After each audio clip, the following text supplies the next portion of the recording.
Bismillahir Rahmanir Rahim. I am Dr. Muhibbullah Wazir, and the topic is Extensor Reticulum. Look, the extensor reticulum of the wrist, it is a thickened band of fibrous tissue or a thickened band of the deep fascia that stretches obliquely across the wrist or the corpus. You can see it over here. Look, make it close. This is the extensor reticulum. And you can see it over here. This is the extensor reticulum. Or over here, look, this thickened band of fibrous tissue or deep fascia that stretch across the dorsum of the corpus. This is the extensor reticulum. Its attachments. Look, it is attached over here to this anterolateral border of lower part of the radius bone. Then it passes on the posterior side on the dorsum of the radius and ulna, and not attached to the ulna, but note the point, it is attached over here to the pisiform and this triquetral bone. Note, this is scaphoid, this is lunate, this is triquetrum, and this is pisiform. It is attached over here obliquely to this pisiform and this triquetral bone, not attached to the ulna. Why it is not attached to the ulna? It is said that during pronation and supination, the radius move around the ulna. If it would have been attached to the ulna, then during pronation supination, the left neck is being needed. Then if it would have been attached to the ulna, then it would restrict the movement of the radius around the ulna during pronation and supination. Okay.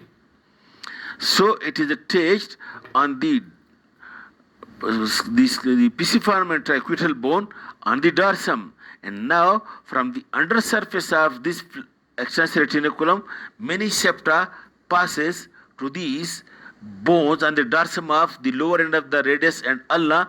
In this way, the interior is being divided into 6 compartments by the fibrous septa that passes from the undersurface of this extensor reticulum, and then the extensor tendons passes through these compartments. Now look over here, please. This will be easy for you.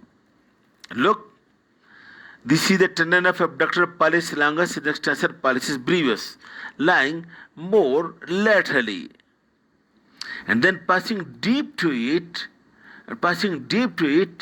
these tendons, these two, make it close, these two tendons, these are the tendons of extensor carpi radialis longus and extensor carpi radialis brevis.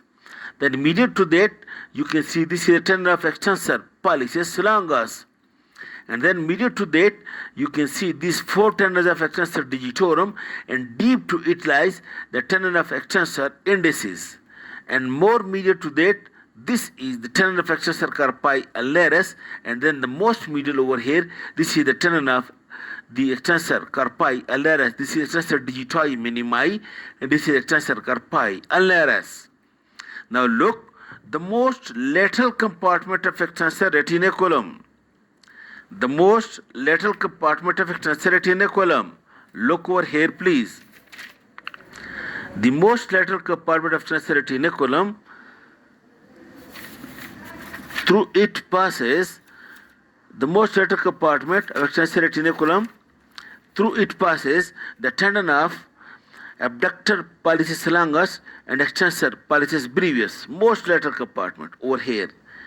Abductor pollicis longus and extensor pollicis brevis. And now, medial to that, you can see by passing deep to it, the extensor carpi radialis longus and brevis. Alright, so over here, look, the most lateral 2 tendons, these 2 tendons which have been cut, this is the tendon of abductor pollicis longus and extensor pollicis brevis.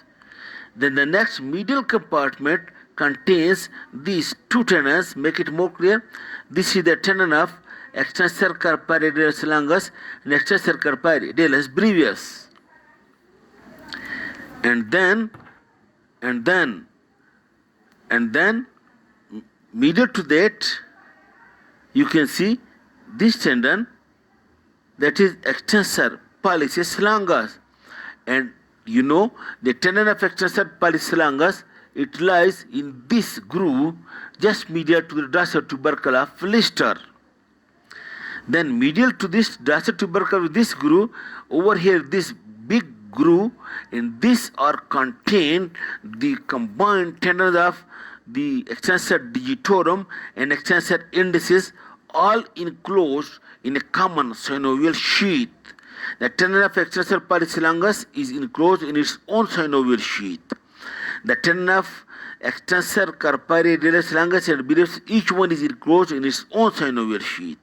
The tendon of abductor pollicis longus and extensor pollicis brevis, it is being enclosed each one in its own synovial sheath, while the four tendons of extensor digitorum and indices, they are enclosed and come in synovial sheath. Then medial to that over here, this is the inferior radioulnar joint. Lying over the inferior radioulnar joint is the tendon of this extensor digiti minimi, this one. And then most medially, look over here, this one passing along the posterior in the groove on the posterior surface of ulnar sternite process. This is the tendon of extensor carpi ulnaris.